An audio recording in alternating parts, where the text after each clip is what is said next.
2400 CC 4 cylinder engine, 180 break horse power, 230 Nm का torque, 5 star NCAP rating, वाव looks, premium और luxury features. पर फिर भी हर किसी ने इस गाड़ी को नकार दिया। आइए आज इस वीडियो के अंदर डिटेल में जानेंगे कि कैसे इतना सब कुछ ऑफर करने के बाद भी आखिर क्यों सुजुकी किजाशी फेल हो गई। पर उससे पहले consider subscribe to this channel, क्योंकि जब आप सब्सक्राइब करते हैं तो हमें मोटिवेशन मिलती है इस तरह कंटेंट शेयर करने की। अब इस वीडियो को हमने कुछ पॉइंट्स के अंदर डिवाइड किया है फॉर योर बेटर अंडरस्टैंडिंग, जैसे किजाशी कब लॉन्च हुई, किजाशी को लॉन्च करने का प्लान किसका था, सुजुकी ने किजाशी को लॉन्च क्यों किया, उस टाइम किजाशी का राइवल और कॉम्पिटिटर कौन था, किजाशी किस प्राइस पर लॉन्च हुई और क्या क्या फीचर्स ऑफर करती थी, और क्या थे वो रीजंस जिस वजह से किजाशी फेल हुई। तो चलिए लेकर चलता हूं मैं आपको सुजुकी किजाशी के सफर पर और जानते हैं इन सभी चीजों के बारे में।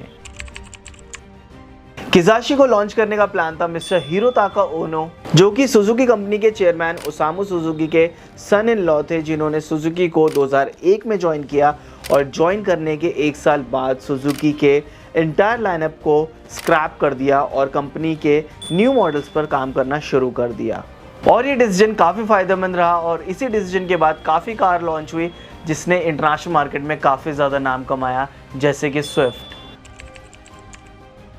अब बात है 2007 की, जब किजाशी का कंसेप्ट 1 शोकेस किया गया था। उसके बाद 2007 में ही कंसेप्ट 2 और 2008 में ही न्यूजीलैंड ऑटो शो में, जहां पर ये काफ़ी हद तक प्रोडक्शन लुक में नज़र आ रही थी, और फिर 2009 में सबसे पहले यूएस मार्केट में अनवील की गई, और फिर 2009 में ही जापान और नॉर्थ अमेरिका में सबसे पहले सुजुकी किजाशी की सेल्स स्टार्ट की गई, और 2010 में ऑस्ट्रेलिया और न्यूजीलैंड में, और धीरे धीरे यूरोपियन मार्केट में भी, और फाइनली 2011 में इंडिया में लॉन्च हुई सुजुकी किजाशी। अब सुजुकी की इमेज हमेशा से बजट फ्रेंडली, स्मॉल कार्स और फ्यूल एफिशिएंट कार बनाने की रही है, और इसी ब्रांड परसेप्शन को चेंज करने के लिए मिस्टर हिरोताका ओनो ने अपने बहुत समय से चलते आ रहे ड्रीम को पूरा करने का सोचा, जो था किजाशी, और उसके बाद कंपनी ने कंसेप्ट को शोकेस किया और फिर इसे लॉन्च कर दिया। अब सुजुकी ने किजाशी को एक ऐसे प्राइस पॉइंट पर लॉन्च किया जिसके बारे में कभी किसी ने सोचा ही नहीं था। जहां अभी तक मारुति सुजुकी इंडिया के अंदर 10 लाख रुपए से नीचे की गाड़ियां दे रही थी, वहीं अचानक सुजुकी किजाशी का प्राइस देखने के लिए मिला 16 लाख रुपए से 20 लाख रुपए, जहां पर 16.5-17 लाख रुपए मैनुअल ट्रांसमिशन का प्राइस था और ऑटोमेटिक का 18 से 19 लाख रुपए। और उस टाइम पर इंडियन मार्केट के अंदर कोई भी कंज्यूमर इतने ज़्यादा प्राइस सुजुकी पर स्पेंड नहीं करना चाहता था। उस टाइम मार्केट के अंदर ऑलरेडी काफ़ी सारी प्रीमियम सेडान्स अवेलेबल थी जो कि काफ़ी अच्छा परफॉर्म कर रही थी, जैसे Honda Civic, Honda Accord, Toyota Camry, Skoda Superb, Skoda Laura, hyundai Sonata, Chevrolet Cruze. अब सुजुकी किजाशी के अंदर फीचर्स की तो बिल्कुल कमी नहीं थी। फीचर्स ऐसे ऐसे उस टाइम पर ऑफर किए जा रहे थे जो कि ये फीचर्स काफ़ी ज़्यादा प्रीमियम और महंगी गाड़ी के अंदर मिल रहे थे, जिनका प्राइस ऑलमोस्ट डबल था फ्रॉम द किजाशी। कुछ फीचर्स मैं आप लोगों को बताता हूँ जो कि उस टाइम पर अवेलेबल मिलते थे विद द किजाशी, जैसे कि 8 airbags, all disc brakes, traction control, child seat anchors, ABS plus ABD, TPMS, anti theft alarm, immobilizer, one touch power windows, remote keyless entry, tilt and telescopic steering, projector headlights, paddle shifters, armrest with cup holder, all adjustable headrest, leather seats, armrest,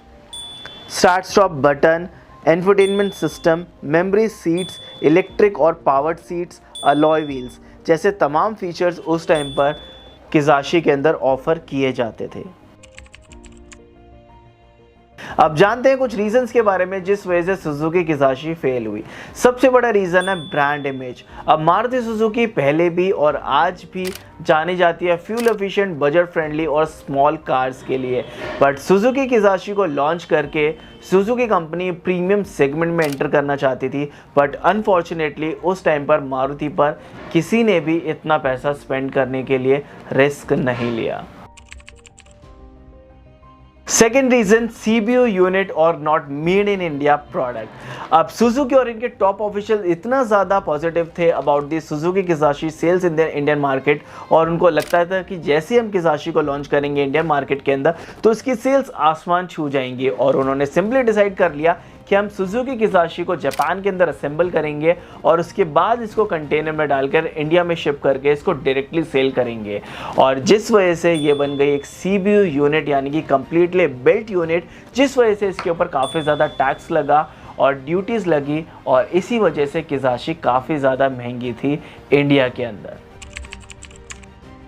third reason है poor mileage. अब जो company जानी जाती है fuel efficient budget friendly cars के लिए, और उन्हीं की गाड़ी कम माइलेज देगी तो मार्केट के अंदर तो बुरा असर पड़ेगा ही। किजाशी लॉन्च की गई थी विद पेट्रोल इंजन, और यहाँ पर जो इंजन था वो 2400 सीसी का था, जो कि काफ़ी अच्छी पावर और टॉर्क देता था, जिस वजह से इसकी माइलेज 6 से 7 के आसपास ही आती थी, और यही था सबसे बड़ा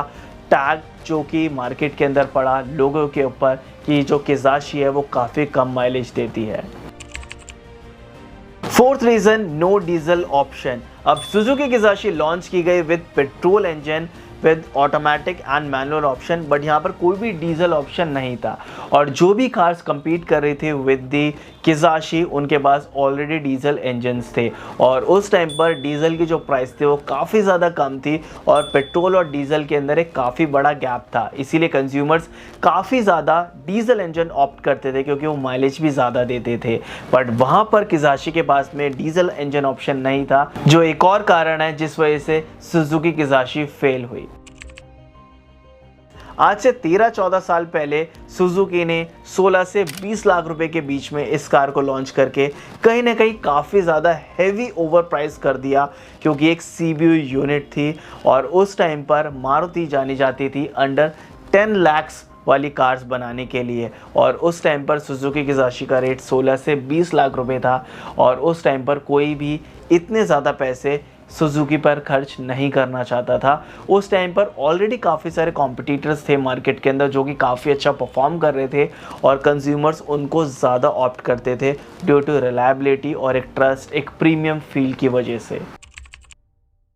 अब जैसे कि मैंने आप लोगों को बताया कि सुजुकी किजाशी एक CBU यूनिट थी, यानी कि जापान में ही बनती थी, वहीं पर असेंबल होती थी, कंटेनर में डालकर यहाँ पर शिप करके इसको सेल किया जाता था, जिस वजह से इसकी जो स्पेयर पार्ट की अवेलेबिलिटी थी वो इंडिया के अंदर ना के बराबर थी, और काफ़ी कार्स जो कि रिपेयर्स के लिए जाती थी उनको काफ़ी ज़्यादा लंबा टाइम लग जाता था, और यही रिपोर्ट्स मार्केट में आने के बाद किजाशी के ऊपर काफ़ी ज़्यादा बुरा असर पड़ा, और स्पेयर पार्ट की अनअवेलेबिलिटी होने की वजह से लोगों के अंदर एक डर आ गया कि अगर इस कार को हम बाय करेंगे और कभी अगर ख़राब हो गई तो हमें काफ़ी ज़्यादा लंबा टाइम लग सकता है, साथ ही लोकल गैराजेस के अंदर भी इसको रिपेयर कराना इम्पॉसिबल है।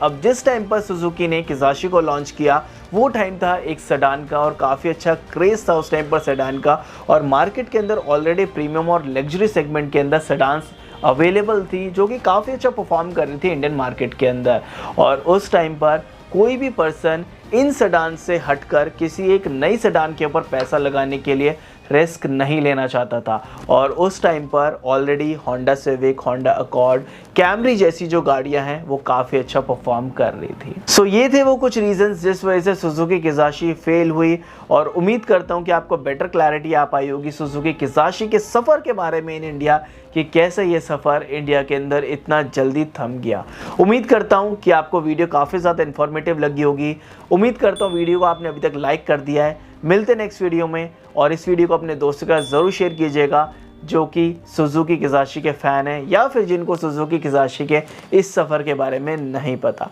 मिलते नेक्स्ट वीडियो में, तब तक के लिए जय हिंद, जय भारत।